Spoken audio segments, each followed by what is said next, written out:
Hey, good day to you. This is Todd. I am a regular dude walking in the Word. Hey, we're going through Exodus right now, and we are spending the next two episodes here on the last two really pieces of furniture in the Tabernacle area. Okay, this is Tabernacle Part 9 today, and then tomorrow is 10. Today we're talking about the Brazen Alter, okay, and then tomorrow the Brazen Laver. The Brazen Alter was, if you look here, this is the whole courtyard area, which we talked about the courtyard yesterday and all the materials that it was used to make it. We talked before about the most holy place and in the tabernacle, and then the Holy of Holies in here and all the things in there. And you can see over here what was in the tabernacle. You know, you had the lampstand, you had the table, and you had the ark there, and then you also had the curtains. And we talked about all the curtains and the significance of all that. Today we're finishing up, and we're in the courtyard here. We're talking about the altar here, and then tomorrow we talk about the laver. All right, and this is taken from Exodus 27, 1 through 8. This is a section we skipped last time, because I kind of wanted to go in order, and today we're covering that. So if you have your Bibles, you can follow along with me. Exodus 27, 1 through 8. All right. It says this: you are to construct the altar of acacia wood. That's how you say it, acacia wood. All right. Acacia wood. That's the way you say it. I have said this like every different way, but it's acacia wood. It looks like acacia wood or everything else, but it's acacia wood. I have a computer program on my computer that actually tells me how to say every word in the Bible properly. I failed to actually use it until today. And so today you get the correct pronunciation of this acacia wood.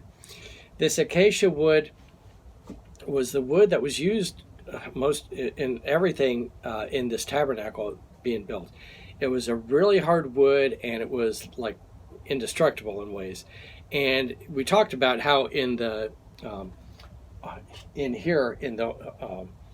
this area, everything had that. It was built with that, but then it was overlaid with gold. Today, you're not going to see it overlaid with gold at all. It's overlaid, but not with gold. Okay. So anyway, that's acacia wood. That's the wood that is primarily used in the tabernacle here.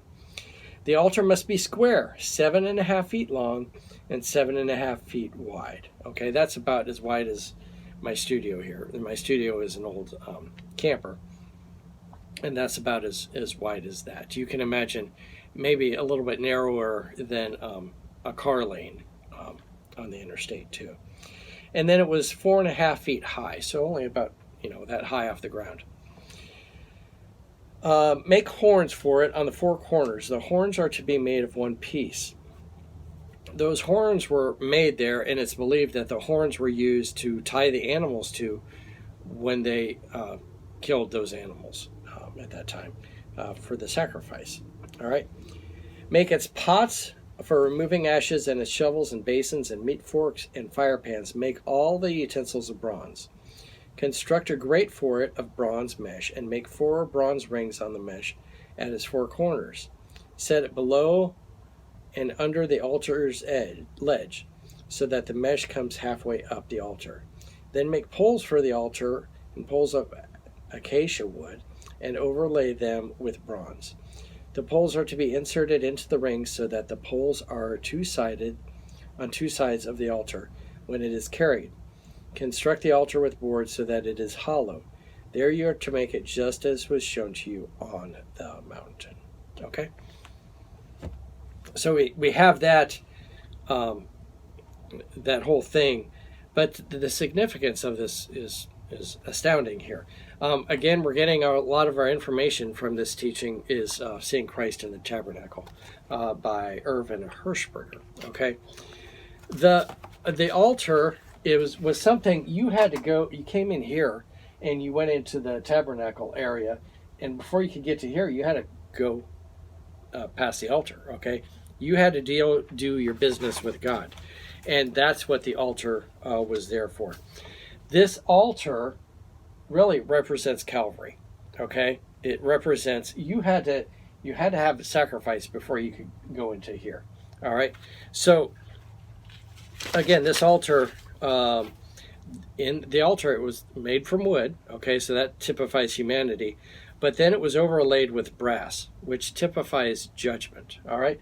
So yeah, this would be judgment here. There's judgment that needed to happen, and you were sacrificing that animal in place of your judgment. Okay, so we can apply this, to our lives here today. In order for us to go to be with God, and God's presence was in here.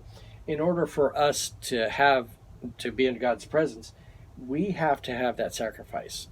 There has to be atonement for us. And back then, what would happen is the priests would offer the sacrifice that you brought, and it had to be a perfect sacrifice, a perfect sheep or whatever. Okay.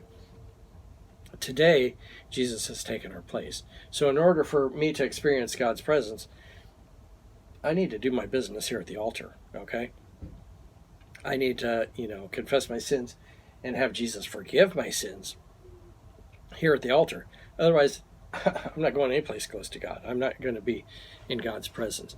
I have to do my business here. Okay. Tomorrow we're going to talk about there's other business that has to be done here. All right.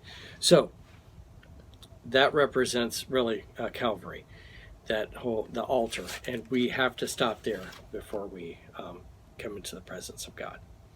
Thanks for watching. I'm just a regular dude walking in the Word, and I look forward to seeing you tomorrow as we continue our journey through Exodus. Lord's blessing. I'll see you then.